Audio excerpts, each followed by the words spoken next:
Hello, welcome to Pebbles Bengali. আমি চলে এসেছি আপনাদের কাছে আরেকটা ভিডিও নিয়ে।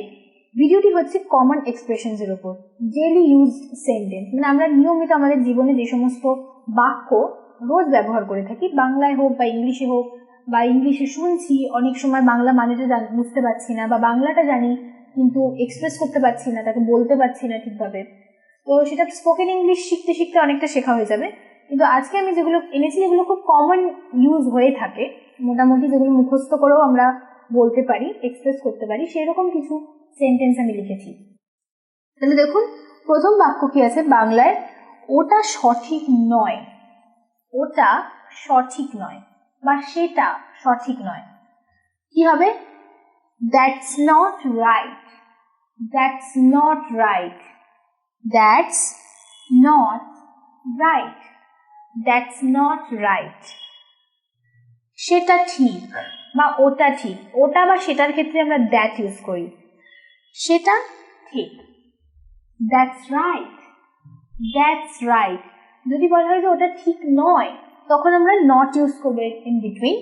That's not right. আর যখন আমরা বলছি যে ওটা ঠিক, তখন আমরা নটটা তুলে দেবো, দ্যাটস রাইট। মানে দ্যাট ইজ রাইট। ওটা খুব খারাপ।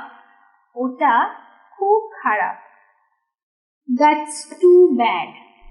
That's too bad. That's too bad. ওটা অনেক বেশি। ওটা অনেক বেশি। That's too much. এটা আমরা কখন ইউজ করি?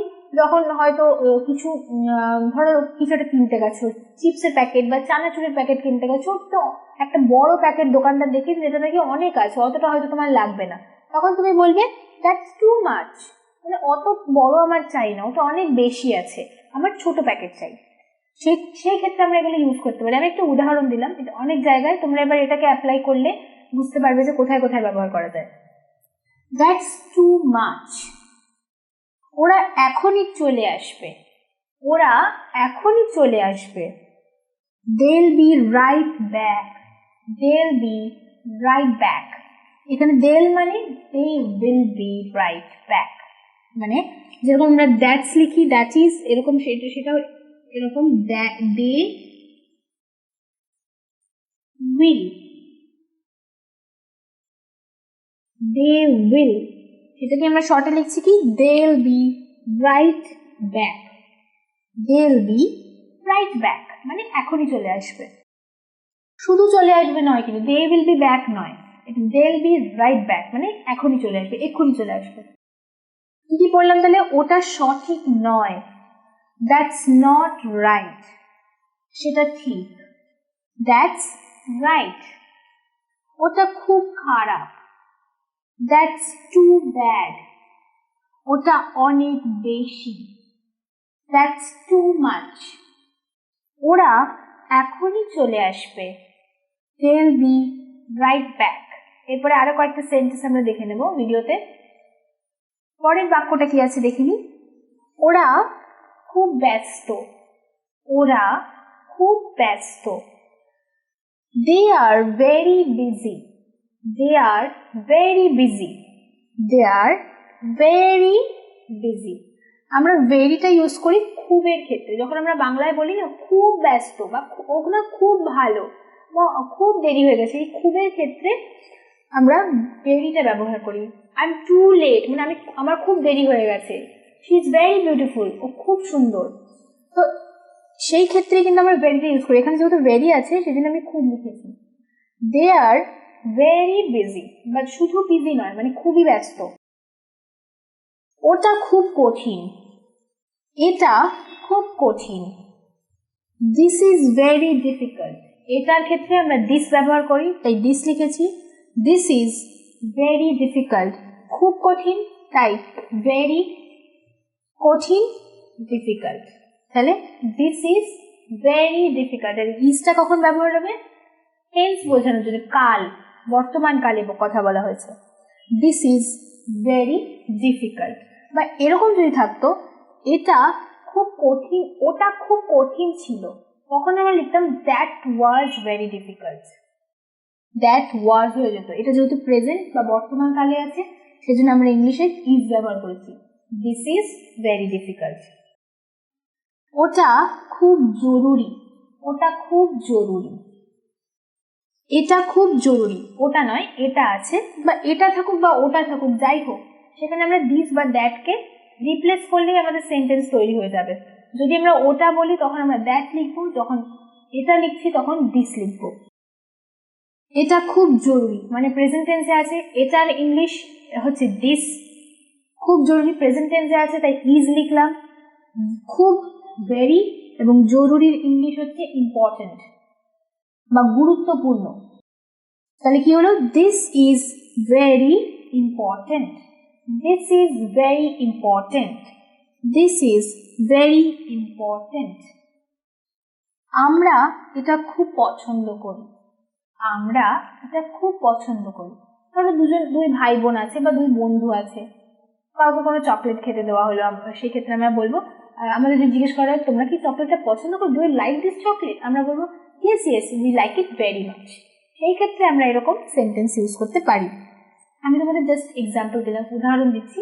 এগুলো তোমরা তোমাদের লাইফে যখন কথা বলবে তখন ট্রাই করবে ইংলিশে বলার, তাহলে তোমাদের স্পোকেন ইংলিশটাও ঠিক হয়ে যাবে। আমরা এটা খুব পছন্দ করি, we like it very much, we like it very much. আর যদি উই এর আমরা না হয় আমি হতো তাহলে আমরা লিখতাম আমি, আমি এটা খুব পছন্দ করি, I like it very much. এখানে হলো কি we like it very much. তুমি খুব সুন্দরী, তুমি খুব সুন্দরী, you are very beautiful, you are very beautiful, you are very, এখানে খুব তাই ভেরি বিউটিফুল। ইউ এর সাথে প্রেজেন্ট টেন্স আছে, তুমি খুব সুন্দরী মানে এটা বর্তমান কালের কথা। ইউ এর সাথে কিন্তু ইজ হবে না, কারণ ইউ এর সাথে আর হয়। You are very beautiful, you are very beautiful. আচ্ছা, ওরা খুব ব্যস্ত, কি হলো? They are very busy. এটা খুব কঠিন, দিস ইজ ভেরি ডিফিকাল্ট। এটা খুব জরুরি, দিস ইজ ভেরি ইম্পর্টেন্ট। আমরা এটা খুব পছন্দ করি, we like it very much. তুমি খুব সুন্দরী, you are very beautiful. Hello, welcome to Pebbles Bengali. আমি চলে এসেছি কমন এক্সপ্রেশনের একটা ভিডিও নিয়ে। কমন এক্সপ্রেশন মানে যেগুলো আমরা ডেইলি লাইফে আমরা আমাদের নিয়মিত জীবনে যে সমস্ত বাক্য ব্যবহার করে থাকি, ছোট ছোট ইংলিশ, ছোট ছোট বাংলা ব্যবহার করে থাকি, কোনো জায়গায় কোনো সিচুয়েশনে আমাদের পার্টিকুলার কিছু কথা বলতে হয়, সেই কমন এক্সপ্রেশনগুলি আমরা এই ভিডিওতে শিখছি। এর আগেও আমরা কমন এক্সপ্রেশনের অনেক ভিডিও করেছি, সেগুলো আপনারা আমাদের এই চ্যানেলে পেয়ে যাবেন। আর এখানে কমন এক্সপ্রেশন যারা আমরা ইংলিশটা শিখছি বা স্পোকেন ইংলিশটা জানি, গ্রামার ভালো করে জানি, তারা সেন্টেন্স ফর্ম করতে পারবো। কিন্তু অনেকেই তো খুব ভালো ইংলিশ জানেন না বা অনেকে ইংলিশ শিখছেন এখন অবধি, তো এরকম কিছু ফ্রেজ আছে যে ফ্রেজগুলো আমরা আমাদের লাইফে মুখস্থ করেও ইউজ করতে পারি। আমি আপনাদেরকে মানেটাও বুঝিয়ে দেবো। কিছু কিছু সেন্টেন্স আমি লিখেছি, সেই সেন্টেন্সগুলোর বাংলা আক্ষরিক অর্থও লিখেছি এবং ইংলিশ ট্রান্সলেশনটাও লিখেছি। তাহলে চলুন কিছু এগুলো শিখে নেওয়া যাক। এগুলো আমরা আমাদের ডেইলি লাইফে খুব ব্যবহার করি। কি আছে দেখুন, আমি ওখানে দুদিনের জন্য ছিলাম। কোনো কথা হচ্ছে, কোনো কনভারসেশন হচ্ছে, এরকম আমরা একটুখানি বলি হ্যাঁ আমি ওখানে 2 দিনের জন্য বা 5 দিনের জন্য ছিলাম, সেরকম আমরা বাংলায় বলি। এবার যদি ইংলিশে বলার প্রয়োজন হয়, আমরা এরকম হয় যে আমরা এক্সপ্রেস করতে পারছি না ঠিক করে কিভাবে সেন্টেন্সটা কনস্ট্রাক্ট করবো, অনেকেরই অসুবিধে হয়। তাহলে সেই ক্ষেত্রে আমরা সেন্টেন্সটা দেখলে কি হবে, I have been there for 2 days, I have been there for 2 days। এখানে যদি আমি একটু ভেঙে ভেঙে বোঝাই, আমি ওখানে 2 দিনের জন্য ছিলাম, আমি ওখানে ছিলাম, তো I have been there, there মানে আমরা ওখানে, ওখানের ক্ষেত্রে আমরা there ইউজ করি, আর এখানের ক্ষেত্রে here ইউজ করি। তো I have been there for 2 days, জন্যে, জন্যের ইংলিশ হচ্ছে for, তাহলে I have been there for 2 days, I have been there, এটা কিন্তু I have মানে ওখানে ছিলাম। I have কে শর্টে লেখা হয়েছে, I অ্যাপোস্ট্রফি দিয়ে VE। I have been there for 2 days। এখানে যদি আমরা 5 দিনের জন্য বা 1 উইকের জন্য হয় তো I have been there for a week বা I have been there for a month, I have been there for 5 days। তাহলে আমরা ওইভাবে চেঞ্জ করব। আমি আগে ওটা কখনো দেখিনি, আমি আগে ওটা কখনো দেখিনি। এটা কি করে আমরা ইংলিশে এক্সপ্রেস করতে পারি? I have never seen that before। Before মানে হচ্ছে আগে, আর I have never seen মানে আমি ওটা কখনো দেখিনি। I have never seen আমি ওটা কখনো করিনি, সেক্ষেত্রে হবে কি I have never done that before। তাহলে I have টা এইভাবে ব্যবহার হয়। কখনো দেখিনি মানে কখনোই দেখেনি, সেজন্য নেভার। নেভার মানে কখনোই না, আর অলওয়েজ মানে সবসময়, এভার সবসময়। I have never seen that before। seen মানে এখানে never, I have never seen মানে আমি ওটা কখনো দেখিনি, see থেকে seen। I have never seen that before।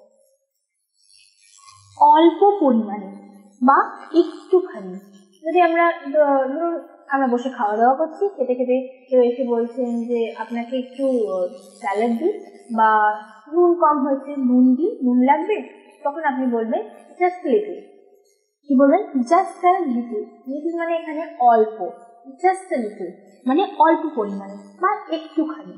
বা কেউ তরকারি দিচ্ছে, কোনো আমরা কর্পোরেট জায়গায় গেছি যেখানে আমাদের ইংলিশে বলতে হবে, বা কোনো ফরেনার আছে যাকে আমাদের বোঝাতে হবে, তখন আমরা কি বলতে পারি? জাস্ট আ লিটল মানে অল্প পরিমাণে বা একটুখানি দিন। Just a little, just a little. আমায় দেখতে দিন বা পরীক্ষা করতে দিন, মানে আমাকে একটু চেক করতে দিন, খতিয়ে দেখতে দিন বা পরীক্ষা করতে দিন। সেক্ষেত্রে কি হবে? Let me check, let me check, let me check. আমায় পরীক্ষা করতে দিন, এটা কি হচ্ছে ইংলিশ? Late me check.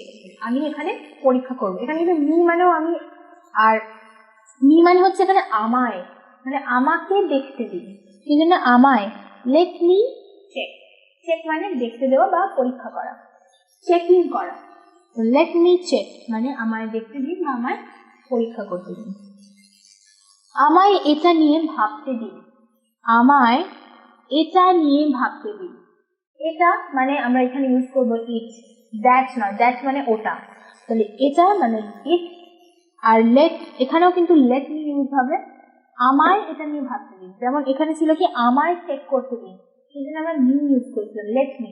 এখানেও হবে আমায় এটা নিয়ে ভাবতে দিন, মানে let me think about it. Think মানে ভাবা বা চিন্তা করা, let me think about it.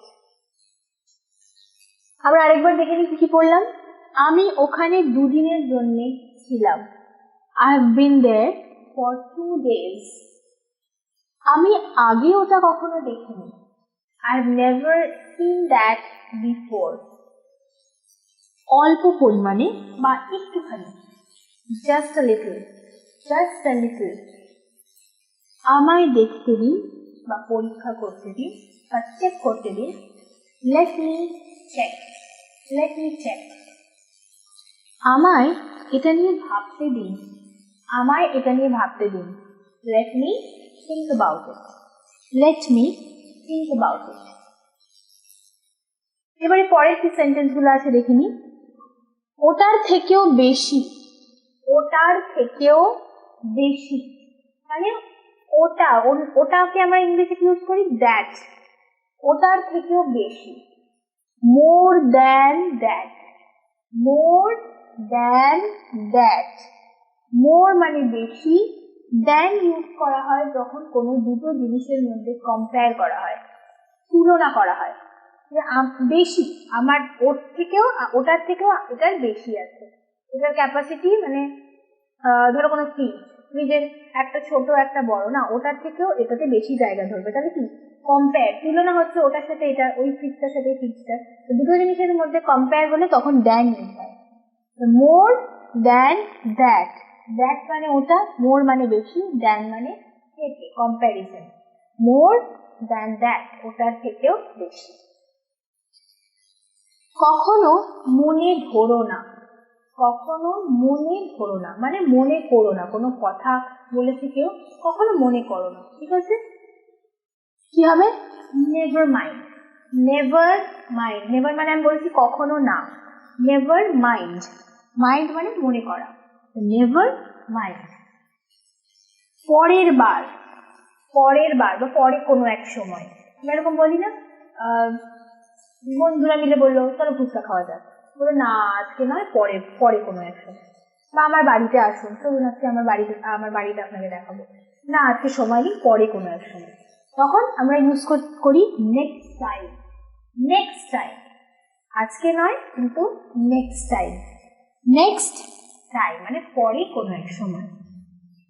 এর মধ্যে নয়, এর মধ্যে মানে রিসেন্টলি নয়, মানে এই আজকালকের মধ্যে বা 4-5 দিনের মধ্যে নয়। ওর সাথে আমি এরকম অনেকে জিজ্ঞেস করি যে did you talk to him, have you guys interacted, তখন আমরা বলবো যে না এর মধ্যে নয়, বা not recently, not recently, not recently. Recent মানে এর মধ্যে, মানে রিসেন্ট নতুন, মানে এই সময়ের মধ্যে 4-5 দিনের মধ্যে বা 1 সপ্তাহের মধ্যে, খুব অল্প সময়ের একটা স্প্যানকে বোঝানো হয়, নট রিসেন্টলি। তাহলে কি হলো? এর মধ্যে নয় বা এই সময়ের মধ্যে নয়, বা 2 সপ্তাহের মধ্যে নয়, 3 সপ্তাহের, এরকম একটা সময়, বা 4-5 দিনের মধ্যে নয়, যে নট রিসেন্টলি। শুনেছিলাম যে তোমার বন্ধুর খুব শরীর খারাপ, তোর বন্ধুর সাথে কি কথা হয়েছে? বলবি না, নট রিসেন্টলি, যদি কথা না হয়ে থাকে। পরে ঠিক আছে, এখনো পর্যন্ত নয়, এখনো পর্যন্ত নয়। ধরো বাইরে খুব মেঘলা মেঘলা করে আছে, বাড়িতে বসে কেউ কাউকে জিজ্ঞেস করছে, আল্লাহ যে বন্ধ, সে বুঝতে পারছে না বাইরে বৃষ্টি শুরু হয়ে গেছে কিনা, যদি কেউ জিজ্ঞেস করে বৃষ্টি কি শুরু হয়ে গেছে, তখন আমরা বলবো না এখনো পর্যন্ত নয়। সেটা আমরা ইংলিশে কিভাবে বলবো? Not yet. Is it raining? Not yet. কেউ যদি জিজ্ঞেস করলে ইজ ইট রেইনিং, যদি আমরা দেখি যে না বৃষ্টি হচ্ছে না, এখনো অব্দি শুরু হয়নি, তখন আমরা ইউজ করবো নট ইয়েট। মানে মেঘলা করেছে, সম্ভাবনা আছে, কিন্তু এখনো অব্দি বৃষ্টি হয়নি। এই ক্ষেত্রে আমরা ইউজ করি নট ইয়েট, মানে হয়ে যাবে কিন্তু নট ইয়েট। তাহলে কি করলাম? ওটার থেকেও বেশি, more than that, more than that. কখনো মনে করো না, নেভার মাইন্ড, নেভার মাইন্ড। পরের বার, পরের বার বা নেক্সট টাইম, নেক্সট টাইম। এর মধ্যে নয়, নট রিসেন্টলি। এখনো পর্যন্ত নয়, not yet, not yet. That's not right, that's right. That's too bad, that's too much. They'll be right back, they're very busy. This is very difficult, this is very important. We like it very much. You are beautiful. I have been there for 2 days. I have never seen that before.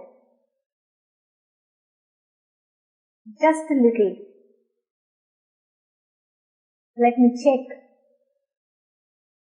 Let me think about it. More than that. Never mind. Next time.